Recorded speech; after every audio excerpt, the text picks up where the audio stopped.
Hi, it's Rupert Hine here from Action Coach near Kinross, and I'm joined today by Georgina Fraser of Jeffrey's Interiors. Hi, Georgina. Hi, Rupert. Thanks for having me. No, pleasure. So tell me about Jeffrey's Interiors. Who are you and what do you do? Oh, okay. My name is Georgina. I'm the managing director here. Jeffrey's Interiors is over 100 years old, which a lot of people are quite surprised to hear. So the business has gone through many sort of adaptations over the years, but it started off very much as a family business, department store, homewares, in Leith. It travelled to Lothian Road. Met Alison, and they took it really high-end interior design targeting the luxury market. Moved to Stockbridge in rather nice part of Edinburgh and built the showroom here and continued to build a reputation. So took it in a very different direction. Um, Jeff and Alison, after many years of hard work, decided it was probably time to retire. But their sons weren't really interested in taking on the business. They had their own stuff going on, are actually our photographers, but that's a different story. Joe Ainsley and I had been working here for a long time and the business going forward. So that's a kind of whistle stop tour. Fantastic. So you were working there as a designer. What took you into interior design in the first place? I got here in a slightly weird and roundabout kind of way. It wasn't the normal sort of do an interior design degree and then go from there. I actually all through school I did a lot. Well, I was silly enough to try and do art and graphics as advanced higher, which meant I spent all my time doing two portfolios. So did those, and then went to choose my university course and actually ended up going to do events and entertainment management in Glasgow, but it was kind of nothing to do with events management, and it was much more to do with kind of culture, how we use spaces, regenerating cities through leisure and hospitality. So it was really, really interesting course to do. But meanwhile, I used to work with my mum making soft furnishings. So she's a curtain maker and upholsterer. So I sort of dabbled in bits of that. Left university, went into hospitality kind of management graduate program. Uh, Decided that was great, but didn't want to live in the Highlands. Moved to Edinburgh, worked for a porridge startup for a number of years. Ended up being their ops manager. And then the whole time I was doing that, I was also doing millions of creative courses on the side. So I was like doing ceramics and textiles and printing and just all of these different things. I just wanted to know how everything was made. And kind of still hadn't quite found where I wanted to go. And then I saw a job as a design assistant at Jeffrey's and came to see them and started as a design assistant and just, I think, brought a lot of the business management and operational skills that I developed over the years, and sort of customer service and all of that rolled into one, along with the design and the creative side, and then just kind of worked my way up through the company that way. So it was a lot of kind of practical knowledge that I'd gained over the years and a lot of learning how spaces work. Yeah, yeah, no, absolutely. And yeah, it's interesting. I was talking the other day to someone about the value of being open to learning the whole time.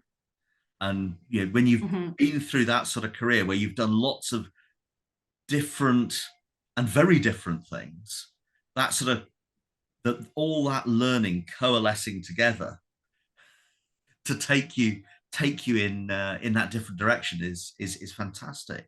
So so what is it about Jeffries that sets you apart from all the other designers out there? It's a very competitive market, and I think actually honing in on that service and how we've developed that service over the years has been a big part in finding our niche and what we do best. We're quite a big team. There's 13 of us in total, so we're quite a large team for interior design in Scotland, definitely.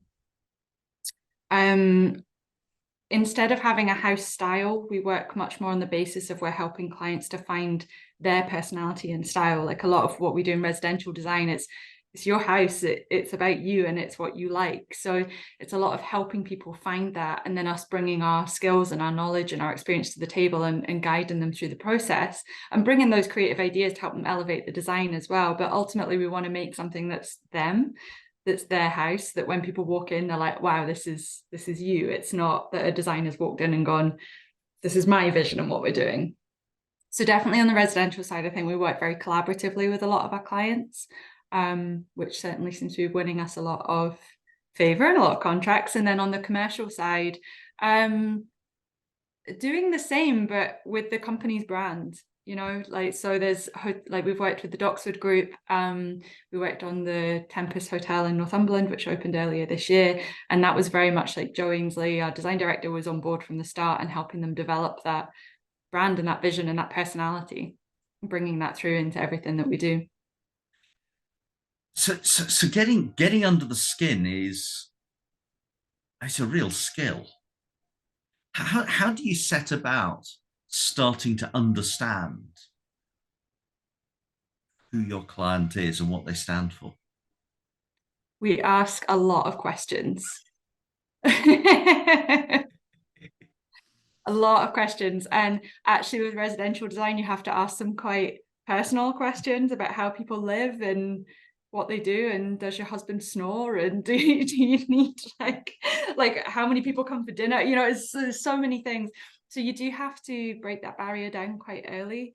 But we often talk to clients, and there's so many amazing things out there, there's so many amazing products, there's so much stuff you could like. So quite often it's actually, tell us what you don't like, tell us your Marmite stuff, tell us what you hate, and then we work from there. And how do you get so you've got 13 in your team. Mm-hmm. How do you get that inquisitive spirit across the whole team? um we're all just really nosy. I think I myself am very inquisitive and very curious, and I think that's probably, you touched on it earlier, that learning lots of new things over the years. I've never really had someone sit saying, right, you need to learn this or you need to learn that. It's just been like, what rabbit hole do we go down today, and see where it takes you. And I think there's probably a part of that I've built into our kind of client process, our design process, what we do, and just encouraging the team to think about it. But I think it's just natural for a designer, you want to know. Yeah, I mean, you say You that. need to kind of develop that. You've created that niche there, that it's Mm-hmm. all about designing what the client wants to live in, not what you want. And so that's not Yeah. the I mean, way I'm everyone not learns gonna it. lie, we definitely have a yeah, true. So We so do have yes, a yeah. so Sorry, there's a slight lag, I think. yeah. I think there is.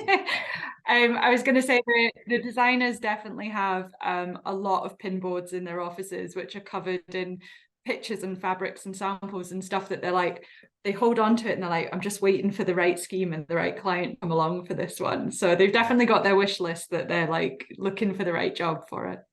Yeah, and I mean that's one of the joys of working with a firm like yours, is that you've got people with their catalogs of stuff that they want to do, but it's them doing it on the right job that's right for the client, not because Mhm. that's just the thing they want to do.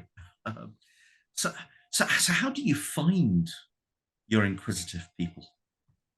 How do you recruit? Um, how do we recruit? Well, recruitment has been a struggle over the last sort of 2 years, I would say. Like, we're really lucky. We've got a great team, and we tend to have really good retention as well with employees. Like, one of our team members has been here she just celebrated her 18th year at Jeffries. Fantastic. So there's some that have been through the full change, and there's been so much change over that time. But even sort of our senior designers have been here 5 years. Joe and I have been here 9 years. I think what we found, though, was off the back of COVID and lockdown, there was a big shift in just lifestyle stuff that had come along that, you know, like people were just at different points in their lives. So we had a member of staff retire, someone was going to live with their boyfriend. Like there was just a lot of these things that nothing was to do with their job. It was more to do with just life stuff, like different stages that had maybe been put off through COVID. So suddenly in 1 year, I think we had an entire new retail team. We had new people coming in through our ops team as well that support the designers and the retail side of business. So it was just like there was a lot of change. So I felt like every month I was either recruiting or onboarding new people. So it was like a whole year of training and finding the right ones. We've been very lucky and we've found some amazing people, but I would say it's tough. It's tough to find the right employees to fit the team. And also just, you know, you put a job advert out there and the quality of the applications is, I'm a pretty positive person, but I'm just like, the amount of them that don't have covering letters even, or you don't see anything into their personality, and it's like, I'm really sorry, I can't can't take Yeah. this forward, you know. So we were really lucky and we found some amazing people to join our team. There went a bit of a tangent there about employment, but No, that's good. So you've got your team, you've got your niche, you've got a well-established business. Where are you going? Where do you see the business being in 5 years' time? that's a very good question actually, and something that has been is now very much at the forefront of what we're focusing our time on, because I think so Joe and I took over in April 21, so almost, you know, coming up for 3 years. And I think we'd put so much in place, we'd made so many changes in the run up to buying the business that we were like, cool, we've put all the stuff's in line, all the ducks are there, great, we now can just like not sit back but kind of go, right, let's enjoy the fruits of our labor now. So and then obviously COVID hit, lockdown hit, and then every week you were rewriting the rule book. You're like, okay, what are we doing now? What different procedures do we need to put in place? What are our targets looking like? Everything was shifting. So I think then we've had a bit of a pause where it's like, okay, just do the thing. It works, keep it going. And now we're like, okay, what's the next one? And there's so many big ideas on the table. We're just trying to work out, where do you go? Like, is it products? Is it you know, having ranges that we can design and sell ourselves? Is it, I don't know, do we have a Jeffrey's hotel? Is it like, where Yeah. do we go? So everything is on the table, but we're parking it until January, and then we're going to figure out a 3-year plan and not a 5 year. 5 years is too much. Fantastic. Yeah, it's really interesting hearing how all of that's developed. And so just as we end, if you could go back to the start of your career, and you've had this incredible evolution as you've moved through the different roles and ended up not just running but owning a part of this amazing, well-established firm, what would be the one piece of advice that you would give your 18-year-old self? Oh wow. I suppose I don't ever really think too much about what's happened in the past, because I suppose I'm quite a forward thinking person, and I'm always like, what's the next thing, what's the next thing to learn, what's the next thing to throw ourselves into, kind of keep that momentum going forward. So, and I suppose in a way I'm quite happy with where that's got me to now, so I don't think too much about changing the course of that. I would maybe have taken a little bit more time to go and like to go travel a bit more, and to maybe have a little bit more time to try some things out, you know, before launching into the world of employment, where it's hard to take that time Yeah, back now maybe. But yeah, I don't know. I think I'm not sure I would change anything.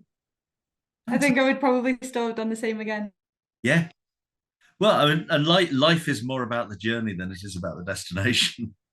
The destination's nice, but we're only here once, so it's how we get there. That's Exactly. that's brilliant. And it's a fabulous business philosophy. Deliver what the client is looking for. And having that Mhm. inquisitive spirit, whether it's in your early career as you're learning all the different things, or more latterly as a concept, as a culture in the team to help you deliver for your clients. Um, so yeah, very Mhm. best wishes for that 3-year plan and the Oh, thank journey, the you. next step in the journey that you're taking Jeffries on. Thank you, Georgina. Thank you very much.